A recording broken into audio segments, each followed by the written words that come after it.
Clarion. And I handed you, I'm not going to teach a lot on this, but I just thought it was interesting because Lynn started drawing the menorah. And we don't communicate about the specifics about what we're going to talk about, but I felt like I needed to grab this graph for you that is in a book called Talking with Angels. And it was a group of 4 people that channeled back in the 40s with angels. And they communicated to them the human being's role in all of this. And the human being's role is to be the bridge. And if you look at this, where it's got this little picture of the menorah at the top, you can see that there's the mineral, the plant, and the animal kingdom. And then the middle kingdom is the human being. And then above that is the angel, the seraphs, and something called the seventh, which is perfection. And it's the human being's job, task, to bridge the gap between the created world and the creating world. And so that's what I want to talk just a little bit about. Let me read just this first part. At last, I grasp the place of the human being in creation. I discover a new balance in which fleeing into the spirit and disdaining matter are just as wrong as clinging to matter while denying the spirit. I realize how important and essential it is to fully affirm the life of the body as well as that of the spirit. And finally, I also discover my own dignity, the dignity of the individual human who is called to unite spirit and matter. Never have I so intensely felt that creation cannot be fulfilled without the participation of the human. I have the possibility and task of uniting matter and spirit in my body as in my soul. That's our task. It's to integrate these two things in union, in marriage, in oneness. And so I had a dream a few nights ago. It was before the conference started, and I was sitting at a banqueting table with my sister, and there were people all around, and I knew the person sitting to my right. How many of you know Robert Rutherford? Robert Rutherford is an amazing human being with such a unique call on his life. He's all tatted up. He's a gay man in a gay marriage with a family. How many kids does he have, biological kids? No, he's got 10, 12, 11 kids from his first marriage. Just biological. Right. 2 adopted. And so anyway, and again, all tatted up. He's the one that at the conference in Leslie, I think he said the word shit, and they said we couldn't come back because he said that there. Oh, so he might be banned from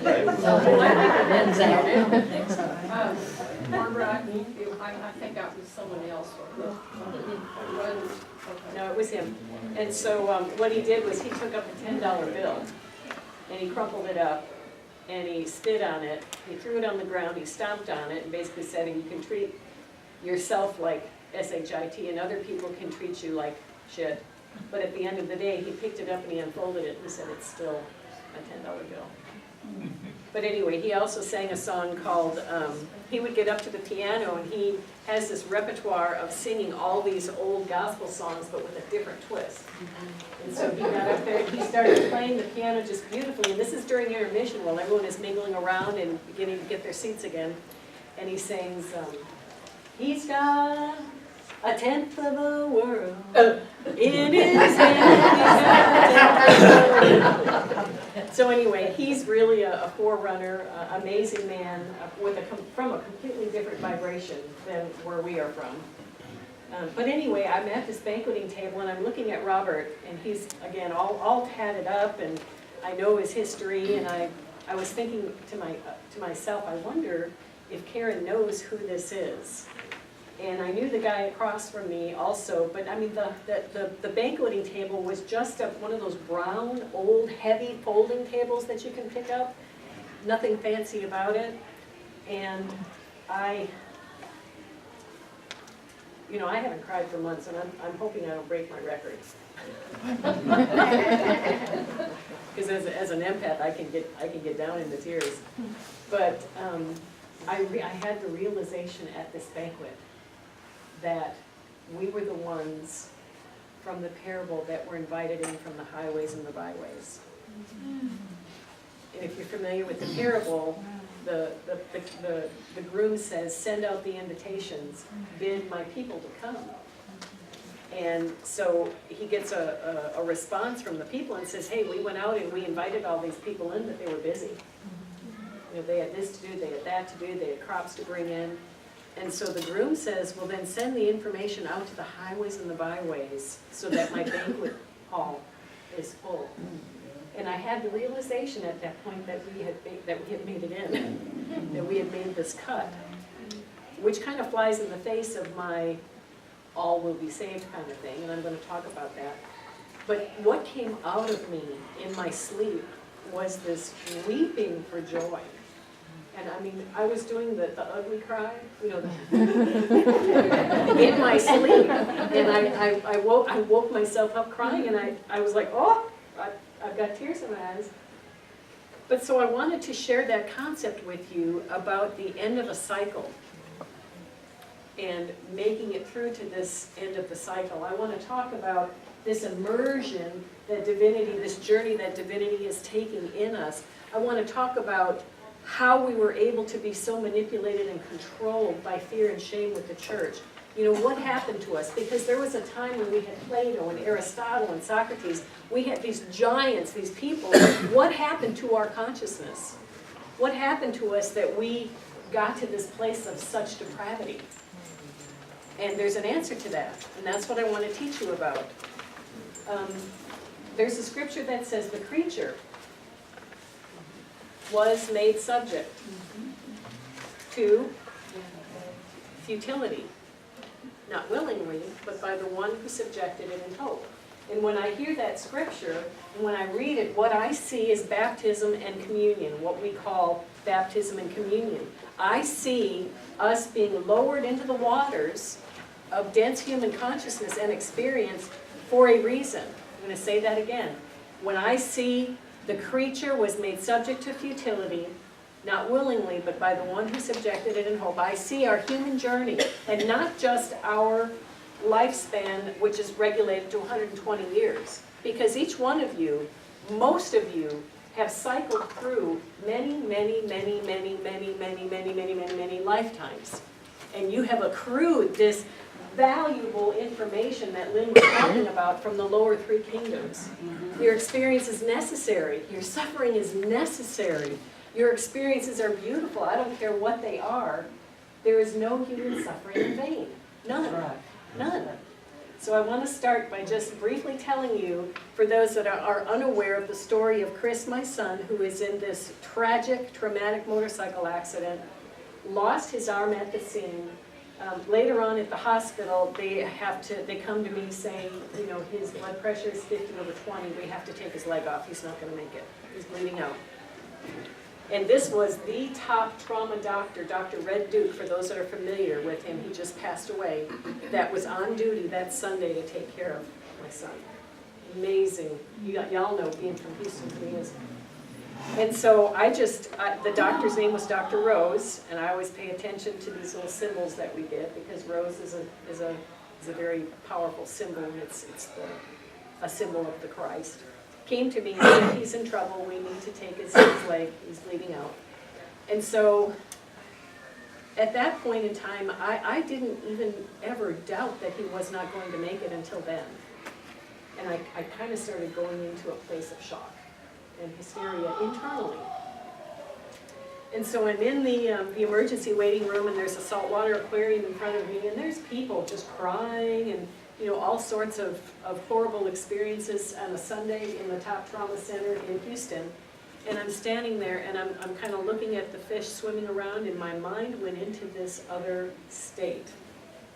And I felt my body get light, and I felt like I lifted up and off the floor for just maybe an inch and a half. And I heard this. Well, let me preface it by saying I was internally hysterical, because I was wondering, okay, I could handle the arm. I could handle the arm coming off. But if his leg has to come off too, then he's missing the left half of his body. How is he going to be able to walk on a prosthetic leg? See how far ahead I was projecting out from the actual circumstance? I was projecting out months ahead, and I was wondering how he was going to walk if he didn't have an arm to grip a crutch. It was like, what is that going to look like? How is he going to function? How is he going to, and all of a sudden I felt this fuzzy kind of feeling, not like I was going to faint, but I felt fuzzy and I felt light, like I was standing on, like I wasn't on terra firma. And I heard this voice. And the voice said, Barbara, you must remember, he chose this, and so did you. And I thought to myself, he didn't, that's insane. But then, from the back of my head somewhere, I heard my own voice, way back here, and my voice said, I remember. And so now I'm sitting there thinking, I remember? What did I say? No, I didn't. I don't remember. And then the voice said, from before the foundation of this world, before you incarnated into flesh and blood, you said, and I made known to you the mysteries of this incarnation, and you said, yes, here I am, send me. And I thought, no, we don't make those types of choices. We can't. And again, it told me that you're not a human being, you're not thinking with the tree that discerns right from wrong, light from dark. All you see is purpose. And I was like, but why the suffering? Why do people, this is a horrible event that's happened to him. He'll suffer. He'll struggle. And then the voice said to me, there is no human suffering in vain. That all circumstances have value, precious, necessary. So that's a lot to take in when your son is still in surgery. So I didn't process all of that immediately. I was hysterical, I cried for days, I shook for days. And it was a very hard experience to go through. Much more for him. But anyway, I came to understand certain principles, and how it's interesting how books get put into your hands, how someone will send you something via email, someone will send you a DVD, and I got all of this fantastic information which helped me understand the journey of divinity as it comes and occupies, dances with you in this vibration. I begin to understand what happened. So, and I don't know that I've ever taught this. Spoke it out loud except to just a few friends. So the friends that I've shared this with, if I miss something, please help me. But from what I understand, and this is what astrophysicists are coming to understand now, that our sun is actually in a gravitational relationship with another star. And it's speculation because you can't see this gravitational cycle because it takes way too long. It takes 24,000 years to accomplish. And so when we've got these little lifetimes of, anywhere from, 1 to 120 years old, we can't see these great cycles of time. But now with the technology that we have, they can project and they say, oh yes, our sun moves, or our solar system, not our sun, moves in this great ellipsis, which produces a view of these, of the astrological chart. Okay, so we move through this great cycle. So here's our Earth, our sun, our Earth, and what they call now the 8 planets. And we're moving in this great path, in this, can everybody see? We're moving in this path that takes us around this circumference. And over here is this other star, this dual, this mate, this spouse, and the conjecture, the speculation is it's the star Sirius, and we have feminine energy and masculine energy that are doing this dance, this lover's dance. And you've heard as above, so below.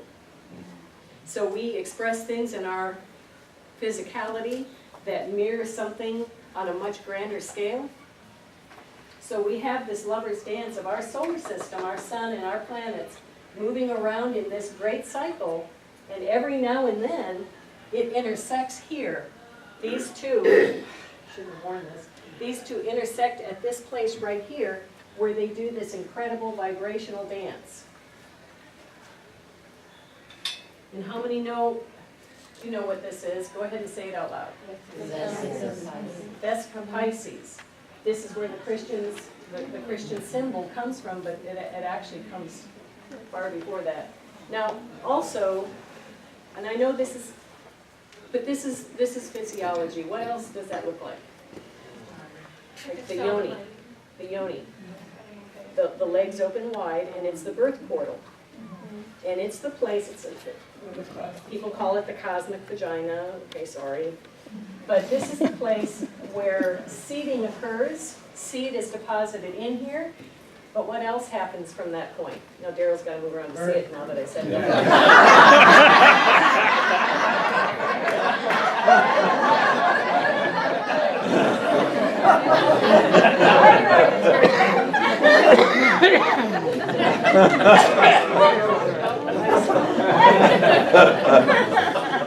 So this is the place where seed goes in and something comes out.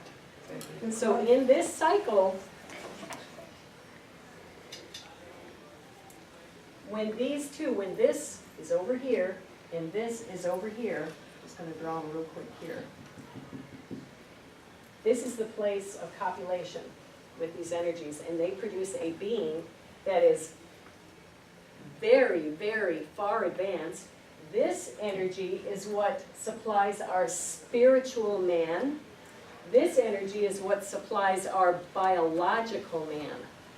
So when we are so close and we are in this Vesica Pisces period, there is copulation that takes place and something shoots out of that portal, and this is the God-man that now comes out of the portal. And this is called the Golden Age. Great year. And this whole cycle is right, Terry, it's called the Great Year. It takes 24,000 years to complete. So when this consciousness begins this journey, it begins a journey that is being immersed, baptized, swallowed up into a place of mortality. But you don't get to the place of the Dark Ages, which is over here, where lifespan is only 23 years long. There's no intuitive functioning over here because we are so far apart at that point in our dance from the lover. So this is a golden age. We're immortal at this point. We don't die. We live forever. But what happens is the creature was made subject to futility. Not willingly, but by the one who subjected it in hope and wanted to experience all things light and dark. So what happens then is we go from this golden age over here to the silver age. And lifelines, guess what, are beginning to decrease. Consciousness is beginning to be lowered into futility. And so here's silver, here's bronze, and here's iron. That was our Dark Ages. Do you think we were in the golden age, or however this came about, when we were not willing, trained not willing? Well, it's something that the human part of us, the physical, biological part of us did not choose. The part of us that's divine said, let's go. All right, but something talked us into it. Well, maybe it was the agreement. We chose this. Because I found a story of it, it just seems like it's where Naaman had leprosy, and so Elisha told him, go dip yourself 7 times. He said, well, how stupid is this? And so his officer said, you have to ask something hard. Just go do it. You know what the 7 times are? Seriously? We actually go through this cycle 6 times. We incarnate, we go through cycles of 6 24,000-year cycles. 6 times 24,000 is what? A lot.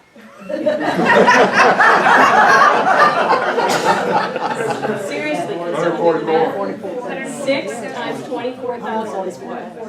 It's 144,000. So go dip yourself in the water 7 times. This is what it is. On the 7th time, you rest. And it's the place of completion and perfection of the God-man who has had his senses fully exercised in the place of duality, of suffering. We learn by the things that we suffer. It is said of the Christ that he learned obedience through the things that he suffered. We are learning. We are here to have a palette full of color and experiences, because everything we experience, good, bad, ugly, has a vibration that gets stored within our body and is released as an offering to all that is in those upper kingdoms. Okay? So here we are, golden, silver, bronze, iron, and at this point, this is the place that I believe is the place of weeping and gnashing of teeth. Remember when the door gets closed and someone gets shut out? Consciousness that may not be ready, that may not be perfected, like the dragnet is pulled up and there are fish that are putrid and they go into the place of weeping and gnashing of teeth. They are coming for another cycle. Not that they're bad or wrong, they're just not done being cooked yet. It's like a premature baby. They can't make it in some cases. So here's the golden age, the silver, the bronze, and as we are going through this devolution, we experience a dumbing down. That's how Plato and Aristotle and Socrates can exist over here, but here we're being manipulated and controlled by church systems out of fear. Because consciousness is far away from the lover, from the one that has the influence on your spiritual essence and your spiritual chemistry.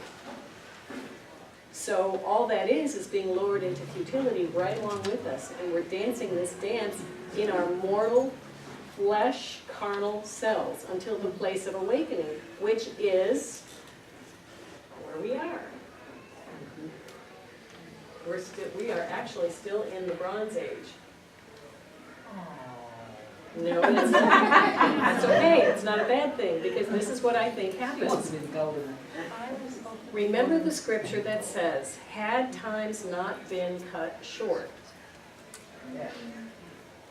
I believe that times are being cut short, and if you remember what Lyle said the other day about that logarithmic progression, when consciousness reaches a place of a tipping point, all of a sudden it dramatically changes, it shifts direction. I think what we have right here, and this is silver and then gold. How many of you are familiar with the alchemic process of turning base metal into gold? I wish I Had times not been cut short. Had times not been cut short.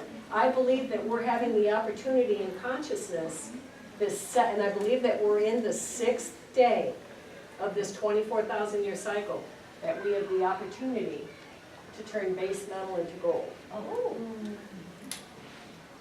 You know, there are times when a woman is fully gestated, but it's not 9 months. There are times when it's just time to drop the baby. And so what I feel happens in this great cycle of time, again, 24,000 years, is that all that is lowers itself into our vibration and has this wonderful experience of being human with us. Not for nothing, but to accrue offerings of valuable human experiences for the purposes of cultivating energy from your chakras. Because energy from your chakras is highly creative. And when the helpmate is able to focus your thought coupled with that currency, you create reality. Do you follow what I'm saying? And so here we are banging it out.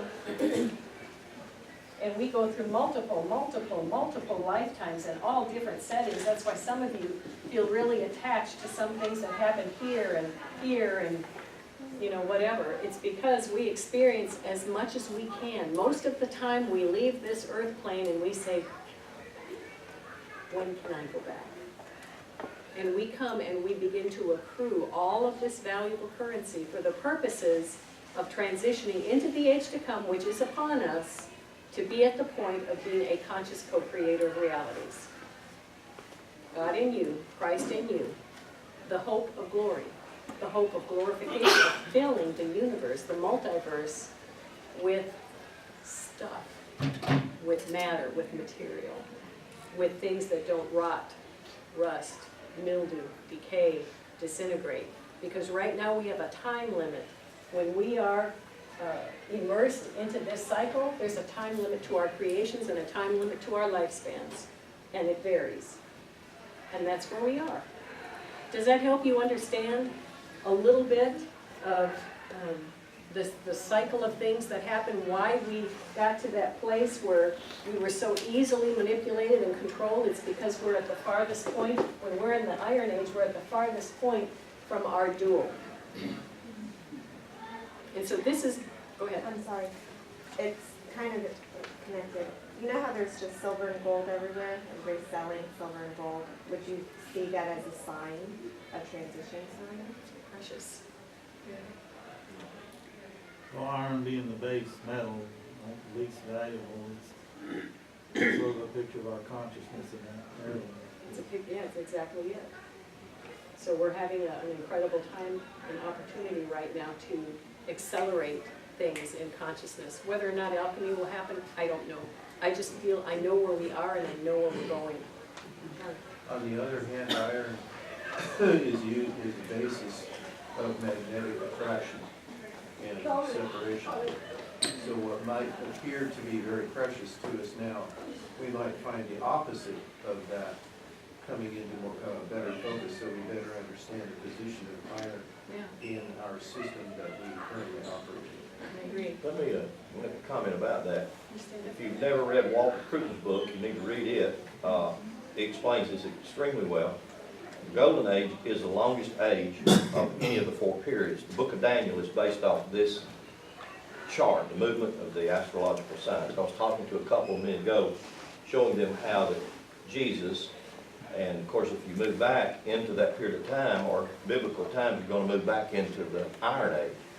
So what we have in our thinking is we have an idea that somehow or another, even if you shorten the lifespan, they were all dumb, they were ignorant, they were cave people, they lived in, it's not true. The part of awakening is to tap into the energy that existed in the Golden Age and then be that energy in the Iron Age. So if you think that you've got to wait another 4, 5, 6, 8, 10, 12,000 years to reach that point so that you can be what the Golden Age offers, you miss the concept. The concept is what is in the Golden Age is for you in every age. You have to awaken to that energy. That's exactly why she draws from the Bronze Age an arrow. What happens at that point, like Lyle said, when you reach that place, you awaken. You move across the universe. You tap that energy. So it doesn't matter where you're at in the cycle. Where you are in the cycle, your focus is to draw the energy from that awakened consciousness, which is what the Vesica Pisces. What was the last name, Walter what? Cruttendale. Walter Crutten. C-R-U-T-T-E-N-D-E-N. Walter Crook. C-R-U-T-T. I'm sorry, I can't. E-N. The name of the book is T-E-N. It's called The Great Year. The Great Oh, The Year. Lost Star. The Lost Star. The Lost Star. It's about Cyrus. It's about the Great Year. And Isaiah talks about Cyrus, and it's the same Cyrus. But you know, some people spell it with a C, some with a S. So it's the same thing. But the key is the awakening, and this is what's happening. You know, you can awaken. Do you not think that there were people awake in the Iron Age back in Jesus' time or back in Moses' time? Absolutely. Enoch. Yeah, come on. I mean, so don't get lost in the movement of saying, "Oh, I have to wait. Hell, I'm gonna be done the rest of my life." See, that's alchemy. So hence the saying born again. It's Yeah. alchemy, and these things are available to us now. That's when you hear people talk about the now. It actually, in our physicality, where we are, we're in time and space. Time and space serves us. It serves us as a place, as a terrarium, to function, to learn how to discern through our suffering, how to accrue valuable energetic currency into our kingdoms so that we can transmute that into something that's lovely. So, but just, I wanted to bring this to light, but also, heck, you know, if we really understand as above, so below, then we're gonna find out that not only is there this, but there's that. You see that? And what does the atom look like? John, how many circles are in an atom? Oh, it depends on the element. Basic is 3. Basic is 3. So we're going to find out that, oh, and now since this information has come out about a binary system, a binary possibility, now, just in the last 15, 20 years, they're discovering that most of the stars are in a binary relationship, and many, vast percentage of those binaries are also in trinaries, and more. They're in a relationship with one another to accomplish a specific task. To mention the born-again experience, the serpent or snake is the symbol of being born again. The reason it's used as a symbol, all the ancient mythologies knew that. They understood the symbol of being born again as the snake, because every year the snake becomes new again. Have you ever seen his shell? He crawled out of it. He was born again.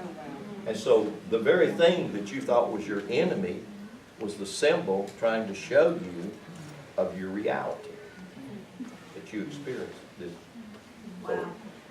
And so when we, and I, you know, I struggle to, and I talk about these things in the book, and that's why I think sometimes when you hear them for the first time, you have to, there's many people that contact me and say, okay, I'm on my 4th time. Because we are breaking the way into a consciousness that is now available to us, has been available, but I think for more, on a grander scale, this information is available to us on a grander scale. But so I have this information in there, and I struggle how to bring adequate words to, well, let me just say this. You know, you see the jewelry out there. That was only done in the last 6-8 weeks. That's my form of meditation. And if you notice, most of it is the spiral, which is the yellow brick road. And so this spiral, this thing that I keep on seeing, I had to take time and get still, and that's my form of meditation, to bend metal and to make things. And I see these spirals, and I know that something is happening in consciousness, and I'm distilling the information that is incoming when I'm still, and it's coming out as best as I can. I'm distilling it in the language that I have available to me, to this limited, you know, high school education. I mean, I struggle sometimes to bring the concepts forward, but the process of distillation is actually what's happening. So when you need to find that place of meditation. For me, I cannot sit still long enough. My husband says I have a spring in my butt. I sit down and I get up. I sit down and I get up. But if I do jewelry or any kind of art, I can sit for hours, and all that I'm thinking about is what's in front of me. And what happens is the train of Barbara's consciousness slows down enough so that whatever's on the platform can hop on. So this information is coming to us in many different forms. So whatever way you can find stillness or creativity, do that. Because God, all that is speaking through art, and it's coming into us in the form of vibration. It's being distilled in the way that you can distill it, and it's being offered to the masses in the way that it can be palated or understood. So all that to say, and you saw me do it with the coins the other day when I just spread them out from my body, you know, all of our experience that we're gathering up in the kingdoms, these lower three kingdoms, the lower three kingdoms,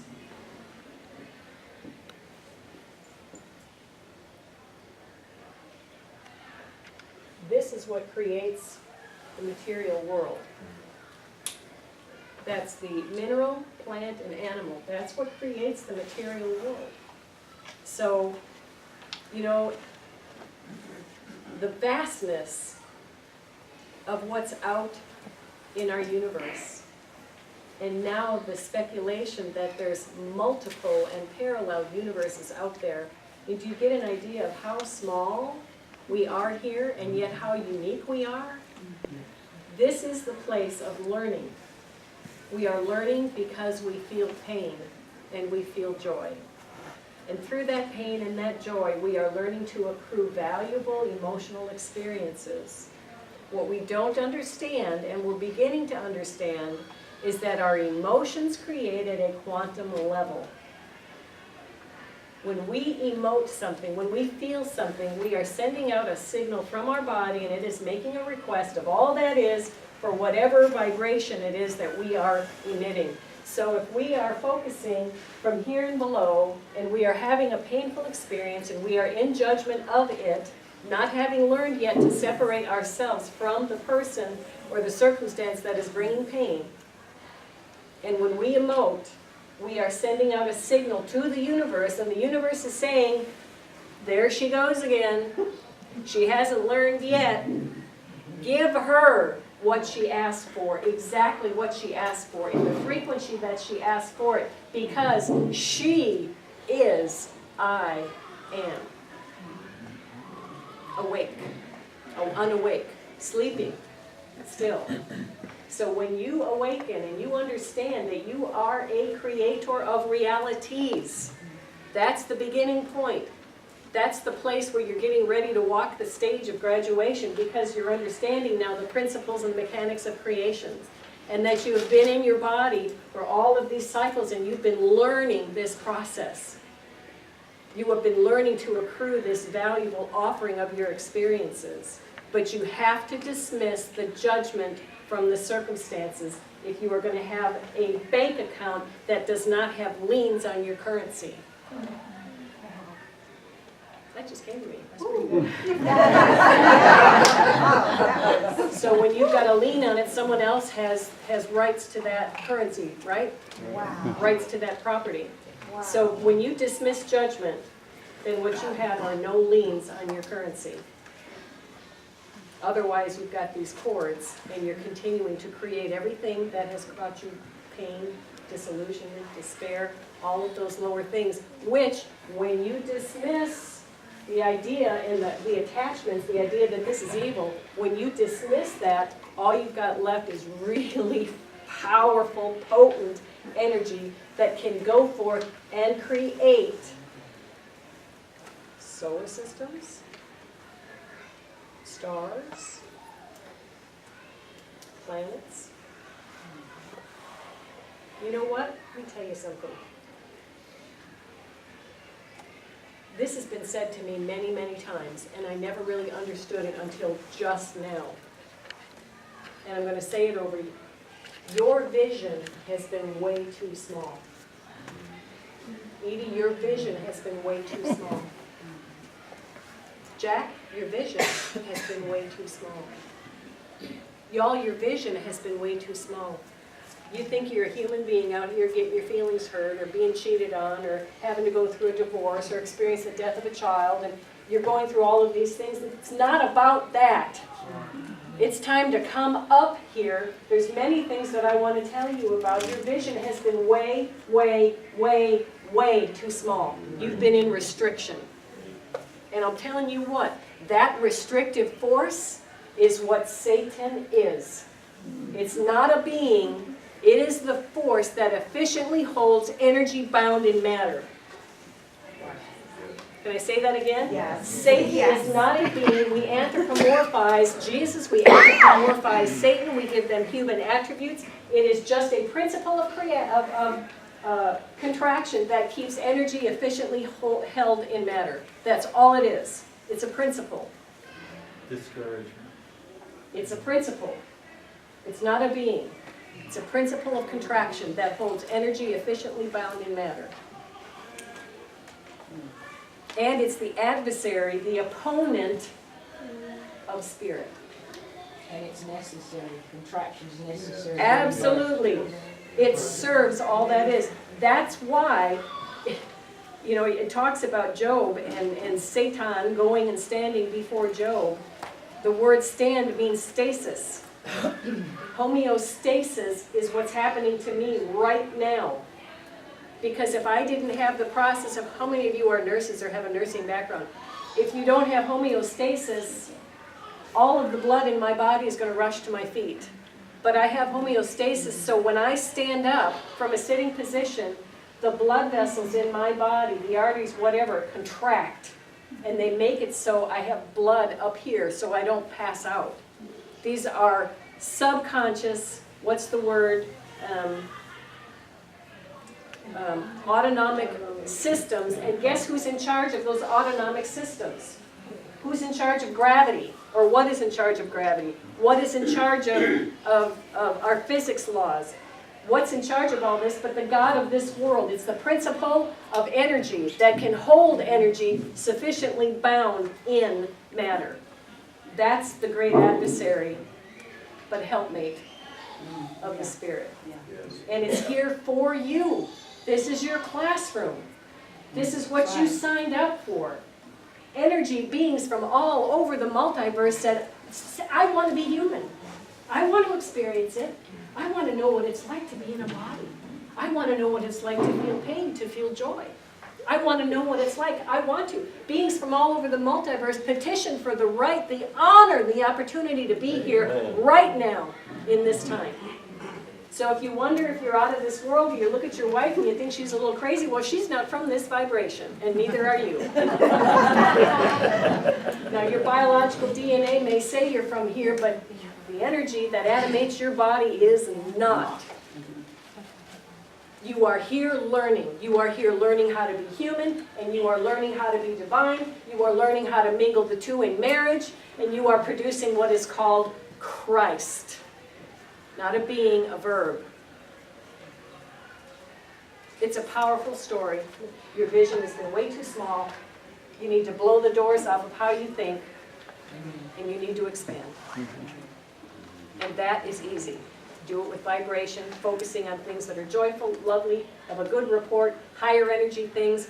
All of these other things that restrict your consciousness organically drop off of you. If I, by the finger of God, cast out demons, then surely you know that next dimension is at hand. With ease, drop off things that have restricted your consciousness in this way, that way, and the other way. If you raise your own energy and your frequency, these things organically drop off. And they actually get changed their form and they go into another dimension where they're used in some other capacity because energy never goes away, it only changes form. Amen. Okay. We've got 20 minutes for questions. Would you repeat what you said last night, the scripture in Hebrews where Paul was saying he would like to tell them? Again, this is important. Paul said, you know, I really want to teach you about these things, but I can't because you're babes. You are drinking milk. Meat is reserved for those who are of full age. I want to teach you about the power of an immortal life. I want to teach you about the Melchizedek order, which is you at another place in vibration that does not die, that is not bound so sufficiently, efficiently in matter. The part of you that's fluid. I want to talk to you about immortality, but I can't because you've been drinking milk. If you want meat, you have to exercise it. You have to chew, you have to digest. You know, meat is reserved for those who are of full age, having had their senses exercised to discern what? Both things, light and dark, the full spectrum. You cannot go on to perfection. Basically, Paul says, I long to share these things with you, but I can't because you're babes. Meat is reserved for those who are of full age, having had their senses exercised to discern light from dark, positive from negative, good from evil, however you want to term it. Therefore, leaving these elementary principles behind, let us go on to perfection. Leaving these things behind, let's go on to perfection. Goes on and it says, for it is impossible to renew one to repentance once they have tasted of the heavenly gift, the good word of God, the powers of the age to come.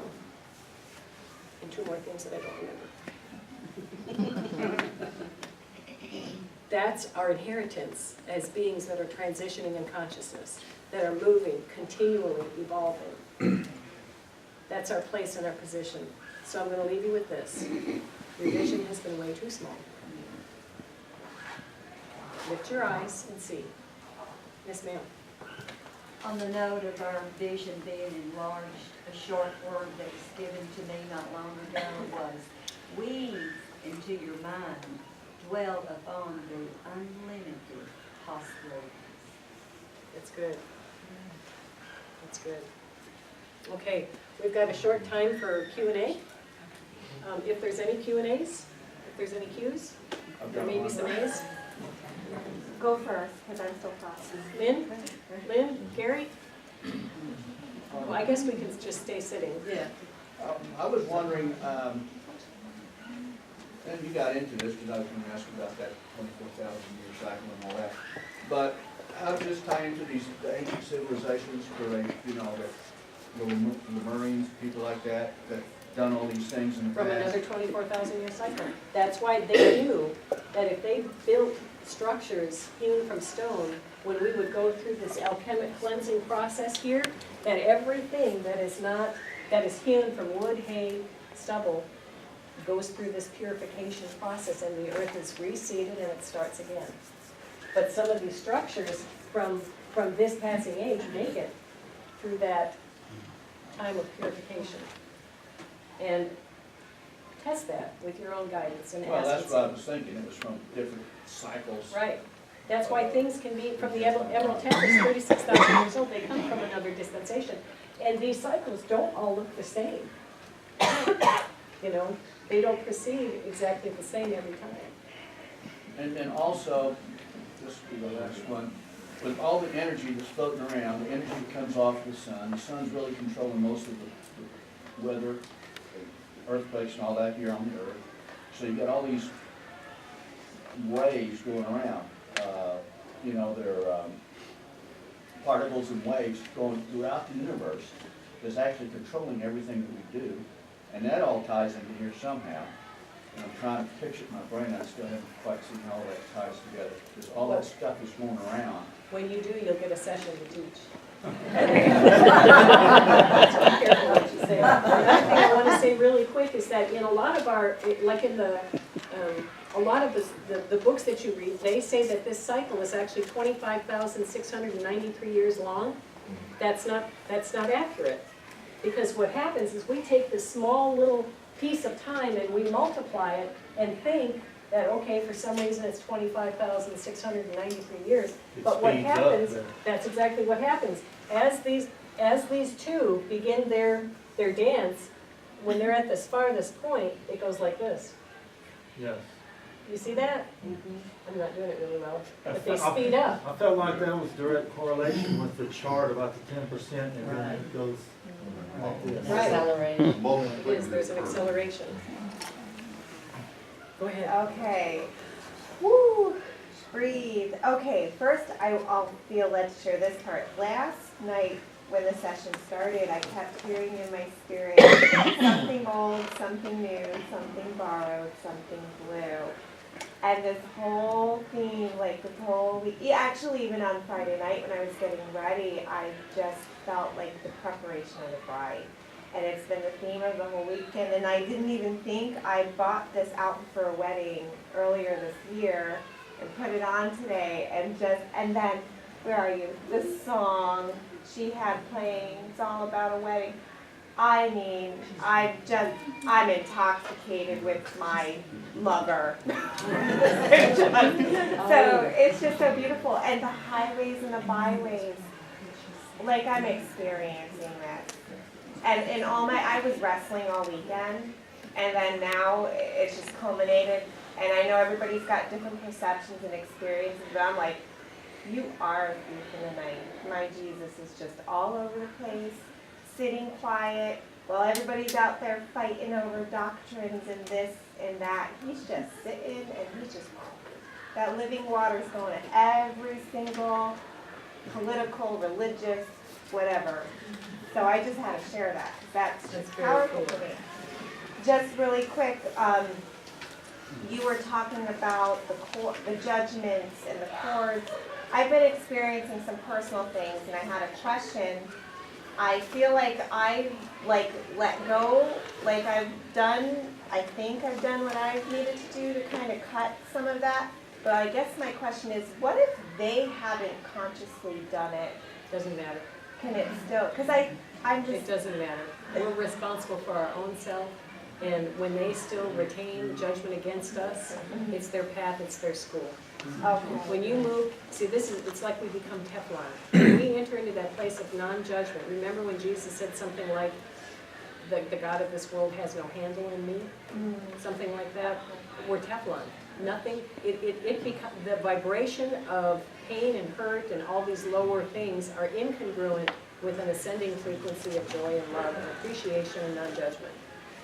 It can't attach, it's impossible. Unless, so then if it is, it's probably something that I Right. still haven't worked out. Then you're working, Right. yeah, you gotta work through something. But you know, you can just, appreciation is a very high frequency. You know, I can, and it takes practice, because it's like when Avis was talking about riding that bike, you revert back to the old way of doing things. It takes practice, and when we are engaged in a highly volatile emotional situation, it takes practice to continue to focus on things and appreciate the struggle. You know, you see these devastating pictures on the news and hear all these horrific stories, but you know what? Like you heard me say, there's 7.3 billion people that can be human. You're called to be a bridge. You're called to something different. You're called to be something that is not necessarily human. You are called to something divine. You are called to the Melchizedek order to show and to display something within your vibrational makeup that will provide a means of escape, of traverse, of travel for others to follow. You create a vibrational vortex behind you when you begin to walk in peace and love and non-judgment and appreciation. And it's attractive to other energy. Yes. And she said something about cutting things. Sometimes we want to cut away from things and it's premature. That's why we keep doing it. When we learn to embrace, you've got to learn to embrace it without the judgment, without that, recognizing it for what it is there to serve you for. And it does serve you. And then it's lifted up and it's changed to The what people you that need. hurt us the most and that bring us our most pain are our most valuable teachers. Yeah, the 7 billion, I feel like that's some significance now. Do you think perhaps that all the souls there are want to be in human form for this change? Absolutely. Okay. Because I believe the earth is very special. I don't think there's another place like it.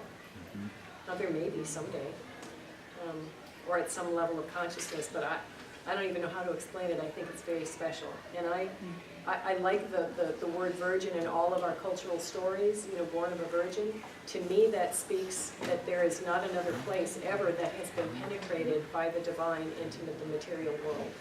That all that is found a way to do it here, and did it through our evolutionary cycle all the way up through, the different periods of learning to stand, learning to, whatever, all through the evolutionary cycle. And when the cycle was complete, when Neanderthal stood there, I believe that divinity said, we've got the mechanism. It's ready. It has 10 fingers, 10 toes. It has the capability of doing X, Y, and Z. Let's penetrate here. And so what happened is divinity penetrated that line, and all of a sudden we had Homo erectus, and we're missing a link, or we think we're missing a link, but we're not, because there was nothing there. Divinity penetrated biology and caused a quantum leap in consciousness, and now we had a being that was inspired. It wasn't just biology, it wasn't just instinctual. Now it's a being that has been impregnated with that little itty bitty tiny spark. which grows and gestates and goes through these many cycles over and over again until she comes to full term and she's birthed.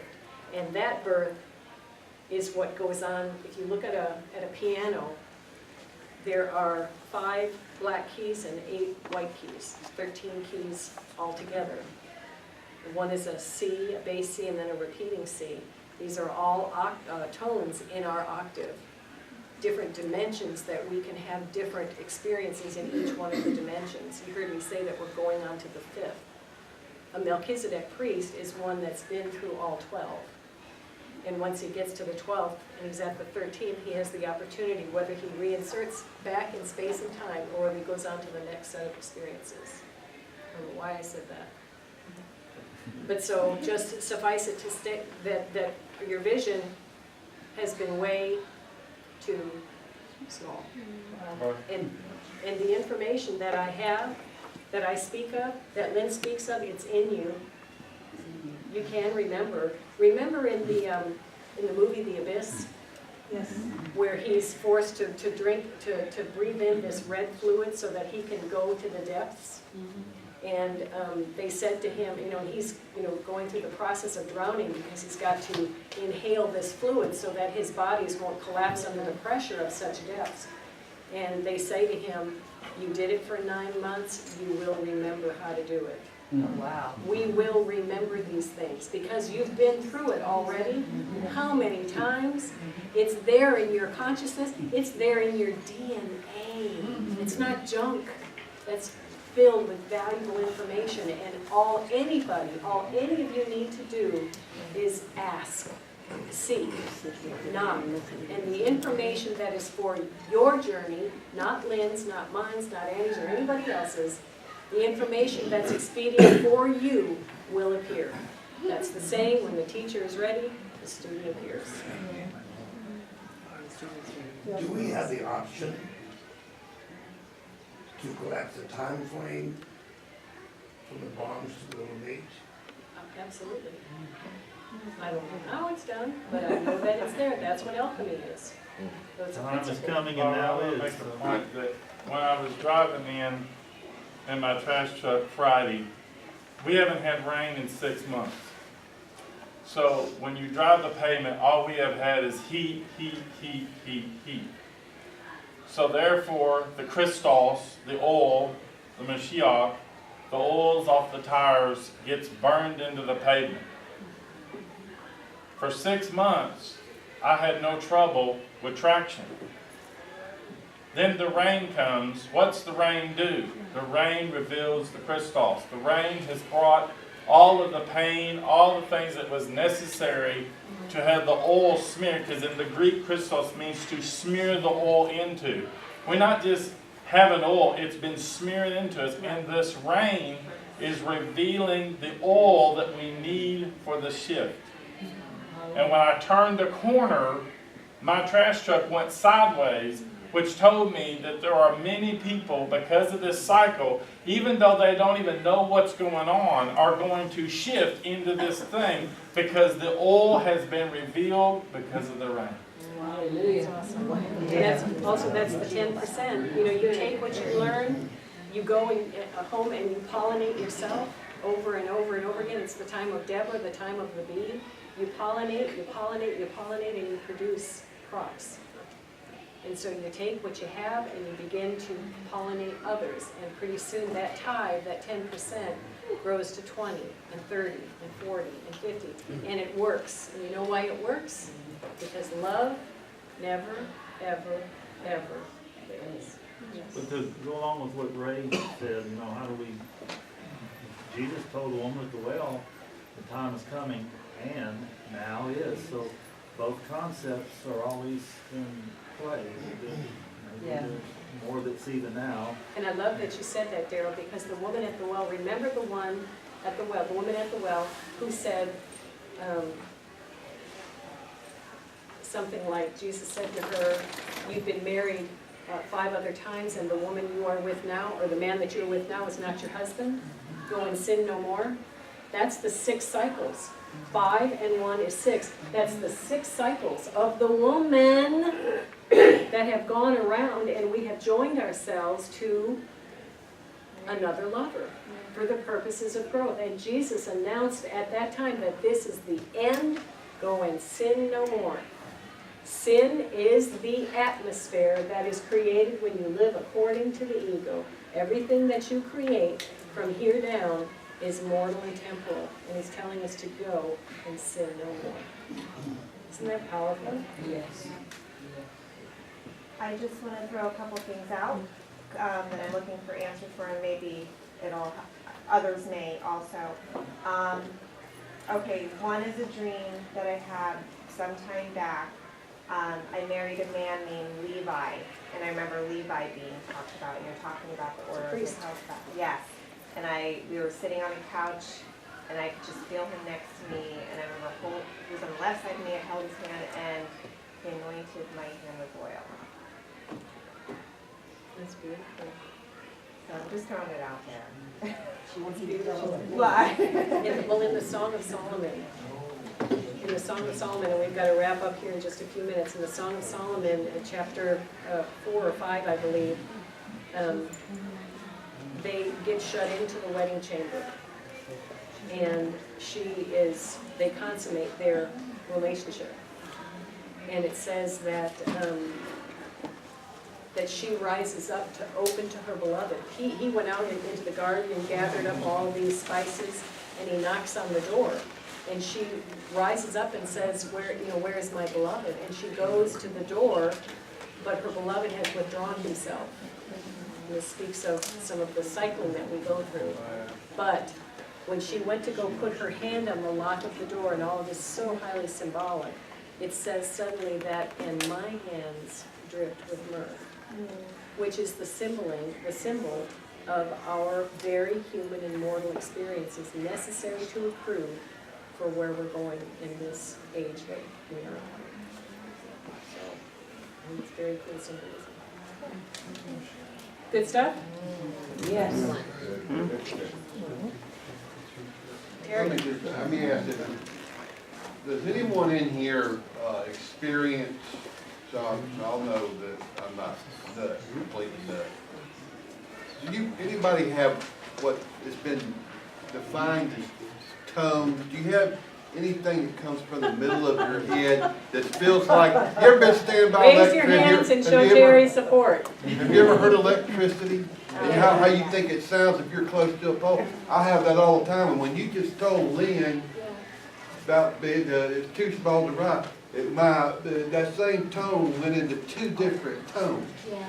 It was double. It was 2 frequencies, like if you were playing 2 notes on a piano. But it's all here, but it's not hearing. It has nothing to do with my hearing. In fact, I'm talking loud right now from it. But Hearing tones is very common. It's a very common manifestation for the advancing age. We are going from being mortal to transitioning in our form, and one of the things that accompanies it is these frequencies and these tones. So it's not at all unusual. Not at all. I've got one more handout that I want to give you, and then that'll be it. I just don't want to waste my paper.